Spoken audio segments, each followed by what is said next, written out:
bienvenue sur les lives de Motomania. Comme prévu et comme promis l'année dernière, on vous avait dit qu'on allait vous faire revivre le salon cette année. Alors cette année, on va essayer de faire ça légèrement différemment. L'année dernière, si vous vous souvenez, on vous avait présenté les marques de nos différents partenaires. On était allé dans les stands, discuter, regarder les nouveautés. Cette année, on va ajouter quelque chose, c'est vous faire vivre le salon de l'intérieur. Quand je dis vous faire vivre le salon de l'intérieur, c'est quoi? En fait, on va aller voir les marques de moto, les nouveautés moto, quelles que soient les marques, quelles que soient les relations qu'on peut avoir avec ces marques. On va aller les voir, rentrer dans le détail, regarder les nouveautés, vous les présenter. Il y en a beaucoup cette année. On a vu déjà ce matin chez BMW, on a vu hier soir à la soirée de lancement chez Yamaha. Il y a plein de nouveaux modèles, plein de nouveaux produits. Et on va vous présenter tout ça à partir de maintenant. Bon, comme vous pouvez le voir, on vient de sortir du lancement des nouvelles BMW présentées ce matin. Il y a beaucoup de monde comme vous pouvez le voir. Grosso modo, on a eu des nouveautés un peu dans tous les segments. Un nouveau scooter mid-range, 400 cm3, le C400 GT. On a vu les nouvelles R1250 RS, R1250R. On a vu la R1250 GS. La nouvelle, et on a vu la F850 Adventure. Pour cette année, la nouvelle 1250 Adventure, elle est là, on va la voir dans le détail. On a une très très belle couleur un peu kaki qu'on avait pu voir sur les F800 Adventure des années précédentes. C'est un coloris qui à mon avis passe très bien avec cette moto.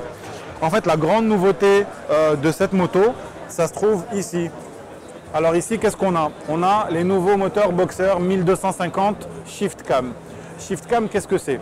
En fait, le Shift Cam, c'est cam, donc arbre à cam. Il y a deux arbres à cam par cylindre. Il y en a qui gèrent les soupapes d'échappement et il y en a qui gèrent les soupapes d'admission. En l'occurrence, ce qu'a fait BMW sur ce modèle, ça a été de retravailler sur les arbres à cam d'admission. C'est un peu compliqué, c'est un peu technique, mais on va y arriver. Donc on a retravaillé les arbres à cam d'admission pour qu'ils puissent avoir une ouverture variable des soupapes. Grosso modo, c'est donner plus de puissance quand on en a besoin et plus de coupe quand on en a besoin. Et c'est géré de manière électronique avec le boîtier ECU de la moto. On va poster une vidéo ou reprendre une vidéo d'un journal français qui a très bien expliqué le fonctionnement de ça et qu'on va voir ça dans le détail. Mais grosso modo, ce que ça donne, c'est que ça donne plus de couple. On passe de 1170 cm3 à 1250 cm3, donc on a une augmentation du volume du moteur. Et avec ce système d'arbre à cam double, ça permet de proposer plus de puissance quand on en a besoin. Et en même temps, ça répond aux normes anti-pollution Euro 5. Donc la grosse nouveauté, c'est ça. D'après ce qu'on a pu comprendre, l'agrément de conduite et la puissance sont très améliorés. On retrouve la 1200 GS avec la partie roulante, le train roulant qui est exactement le même, avec un moteur qui est amélioré. On a plus de couple et surtout plus de puissance. Dans la gamme des trails mid-size, on a vu la Ténéré 700, on a vu la KTM 790. BM nous sort un 850 Adventure très typé off-road avec un gros réservoir à l'avant. Donc on revient aux fondamentaux du trail, gros réservoir à l'avant, gros moteur bien coupleux. Et on voit dans cette belle couleur en version rallye, on voit bien l'excroissance sur le réservoir.